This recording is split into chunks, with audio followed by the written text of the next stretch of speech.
It was just after 10 p.m, an August evening almost exactly 4 years ago.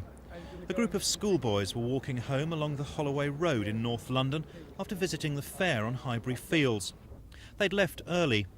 They'd done nothing wrong, but some groups of youths had been shouting abuse at the police. The boys decided to go home to avoid any trouble, but trouble followed them.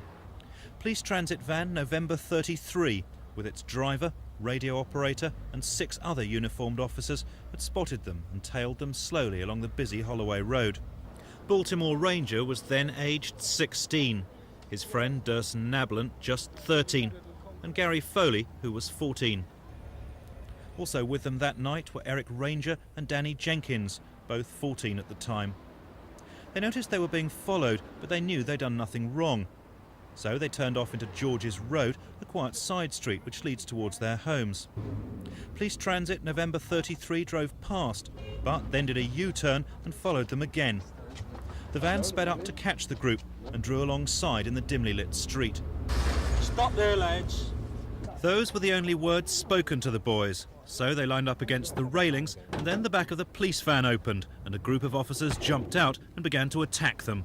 They were punched, kicked and hit with truncheons. The door swung open and I saw officers coming around from either side of the van, and one of them with a helmet on and blonde hair coming out underneath his helmet went straight to Baltimore and struck him. I saw Baltimore double up, and after that I got struck in the eye with an officer bite with his knuckles and I covered my face up, and as I covered it up I doubled forward, and through the cracks of my fingers I saw various amount of boots kicking into me, and I also heard cries from the other boys. He swung a couple of punches which I managed to avoid, but his knee came up in my face, and from that I can't remember much. But from my injuries afterwards I knew that he broke my nose. I saw the lads getting beaten up, so 2 of them come over to me and I put my hands around my face. I just went down like I didn't want to get punched on the face, so I got a few punches on my shoulder.